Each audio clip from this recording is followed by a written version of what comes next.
नमस्कार दर्शक मित्रों, आप देख रहे हैं स्टार मैक्स न्यूज में अशोक राजपूत। आज बात करेंगे यानी बिहार विधानसभा चुनाव की। कुछ ही दिनों में चुनाव की घोषणा हो जाएगी और आने वाले समय में यानी बिहार विधानसभा चुनाव होगा, तो उस पर हम कुछ करेंगे चर्चा। आज हमारे साथ हैं गोपाल शर्मा जी, जो बिहार मुजफ्फरपुर से बिलोंग करते हैं, लेकिन सूरत में अपनी कर्मभूमि बनाए हुए हैं।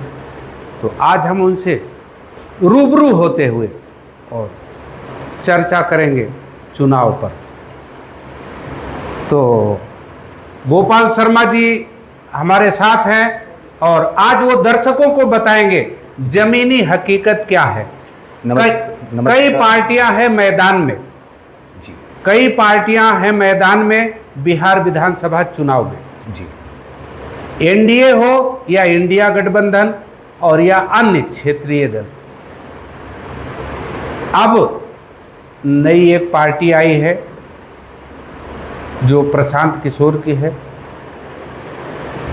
तो वह भी अपने हाथ पैर मार रही है।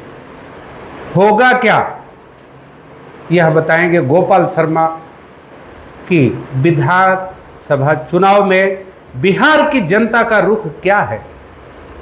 पहले तो अशोक भाई आपको प्रणाम, और आपके द्वारा स्टार मैक्स न्यूज़ चैनल के द्वारा जो भी ये वीडियो मेरे बिहार प्रवासी, मेरे पूरे देश के प्रवासी देख रहे हैं, उन सबको मेरा सादर प्रणाम। और जैसा कि अशोक भाई आपने बताया कि आगामी बहुत कुछ कम ही समय बचा है, विधानसभा चुनाव बिहार में होने जा रहा है। और जैसा कि आपने बताया एनडीए की सरकार, तो वर्तमान में वहाँ पर एनडीए की सरकार है, माननीय नीतीश कुमार जी मुख्यमंत्री हैं, और विपक्ष में भी जो पार्टी है वो अपनी जगह से सारे कार्य कर रही है। आपने तीसरी एक पार्टी का भी नाम लिया, आदरणीय प्रशांत किशोर जी, वो भी अपनी जगह काफ़ी मेहनत बिहार के लिए कर रहे हैं, विकास के लिए। लेकिन ठीक है, बिहार में विकास किस तरीके से होगा ये अभी एक्चुअल विज़न किसी के पास नहीं है। जितनी भी विपक्ष पार्टियाँ हैं वो सब चुनावी टाइम पे चुनावी प्रोपेगेंडा करके सिर्फ और सिर्फ बिहार की भोली भाली जनता को एक गलत संदेश दे करके चुनाव में अपनी पार्टियों का प्रचार करती है। मैं प्रॉपर आपको बताऊं अशोक जी कि मैं बिहार मुजफ्फरपुर से बिलोंग करता हूं और मैं विगत 20 साल से सूरत में हूं, लेकिन 20 साल से मैं एकदम बिहार से जुड़ा हूं। हर महीने मेरा वहां जाना आना होता है। आज के 20 साल पहले जो बिहार था, जब मेरी वहाँ एजुकेशन हुई, और आज का जो बिहार है, वो दोनों में ज़मीन और आसमान का फ़र्क है। तो काम तो अपनी जगह हर सरकार ने अपनी जगह किया है। 1995 से 2005 का जंगल राज भी हम लोगों ने देखा है, क्योंकि मेरी पैदाइश वहाँ की है बेसिकली। तो हम लोगों ने वो सब तरीके की साम दाम जंगल राज वाली सरकार भी देखी है। फिर माननीय नीतीश कुमार जी और एनडीए गठबंधन की सरकार भी हम लोगों ने देखी है। 20 साल में उन्होंने जिस तरीके से आज एक स्टेट को, जो कि हम बोल सकते हैं कि गड्ढे में नहीं, एक कुएँ में गिरा हुआ स्टेट बिहार था, बहुत पिछड़ा हुआ था, उन्होंने एक काम करके यहाँ तक की दूरी उन्होंने तय करी। और विज़न उनके भी अच्छे थे, क्लियर थे। लेकिन अब समय बदलाव का है। जिस तरीके से हम बात करें कि आज अब समय बदलाव का है, बिल्कुल यह आपका कहना है। बिल्कुल, जनता मांग रही है बदलाव, बिल्कुल मांग रही है। तो क्योंकि जनता जागरूक हो गई है। जनता सरकार से, उनके द्वारा प्रतिनिधियों के चुने गए प्रतिनिधियों से सवाल करती है।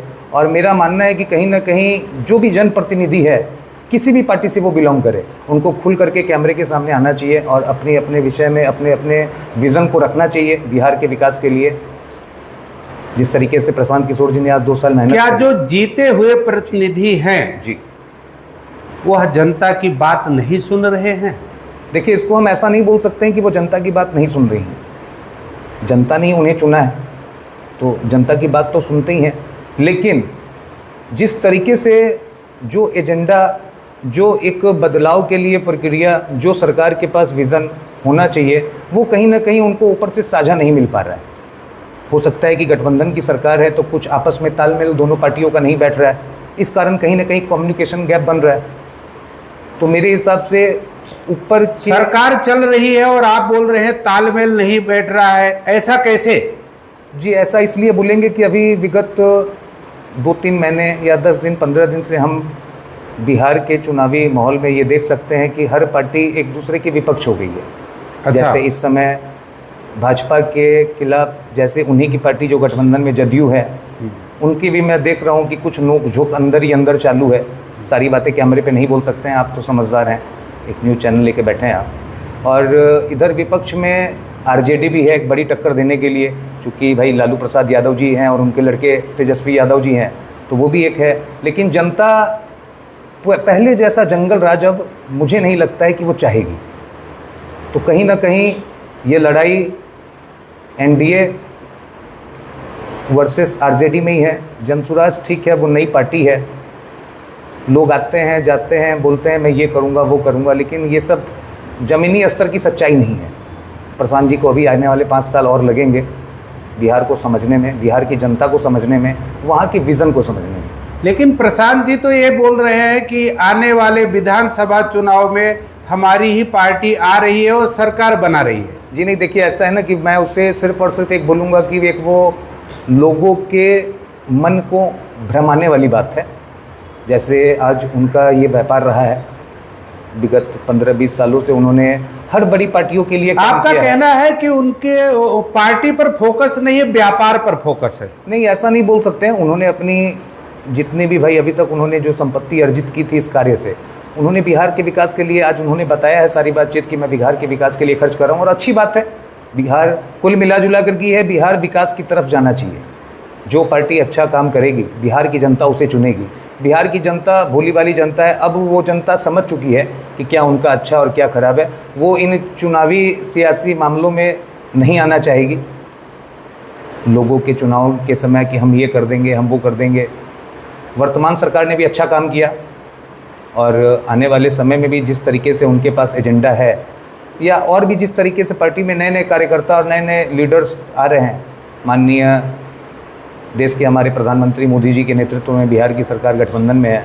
और आज उन्होंने जितने बड़े बड़े आज हमारे देश के लिए कार्य किए, ऑपरेशन सिंदूर अभी हाल में ही हुआ जैसा हम लोग देख सकते हैं। मोदी जी अपने भाजपा सरकार में ही आज राम मंदिर, एक सनातन धर्म की भी जो प्रचार होती है वो अपनी कहीं ना कहीं एक भाजपा से जुड़ी हुई है।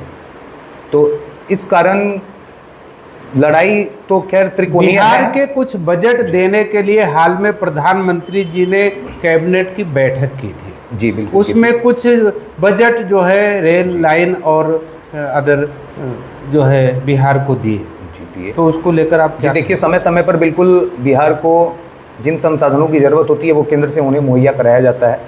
और इन सारी चीज़ों का ठीक है, आज पार्टी इस कार्यालय से सारी चीज़ों का प्रेस आउट होता है तो आपको ज्ञात ही होगा। अभी उन्होंने तुरंत बिहार की महिलाओं के लिए एक 10,000 रुपये की स्कीम महिलाओं योजना के तहत माननीय नीतीश कुमार जी के अंतर्गत उन्होंने सारी महिलाओं को बिहार की दिलवाया। और ये ऐसा नहीं है कि एनडीए की सरकार हो या मोदी जी हो जिन्होंने पहली बार आज महिलाओं के लिए ये सोचा हो। नीतीश जी की सरकार आज विगत 20 सालों से सत्ता में है और बिहार की जितनी भी माताएं बहनें हैं उनका पूर्ण बहुमत जो है आदरणीय नीतीश कुमार जी के साथ रहता है। और आगे भी आने वाले चुनावों में रंग हैं वो दिख जाएंगे। जदयू जनता दल यूनाइटेड अपने स्तर पे बहुत बढ़िया काम करेगी, भाजपा अपने स्तर पे करेगी, जन स्वराज अपने स्तर पे करेंगे, हर आदमी अपने अपने स्तर पे करेगी। लेकिन जनता जागरूक हो चुकी है, जनता बच्चा अपना अच्छा भला बदलाव की तरफ जनता। आप कहना क्या चाह रहे हैं? आप खुल के बता नहीं रहे हैं और आपको बताना पड़ेगा। तो यह रहे गोपाल शर्मा जी, इनके अंदर बहुत कुछ खूबियां छिपी हुई है विधानसभा चुनाव को लेकर के। इनके पास देखिए इन्होंने बहुत सर्जरी की है और इन्होंने बहुत कुछ देखा है, इन्होंने बहुत लोगों की नब्ज टटोली है। तो यह सारी चीजें आपको बताएंगे यानी गोपाल शर्मा जी। और आगे आप बने रहें, यानी आगे दूसरे भाग में गोपाल शर्मा जी बिहार की जनता, मुजफ्फरपुर की जनता इस चुनाव में क्या कहने वाली है और क्या करेगी और किस पार्टी को होगा लाभ, किसकी बनेगी सरकार, यह बताएंगे गोपाल शर्मा जी यानी आगे के एपिसोड। जय हिंद,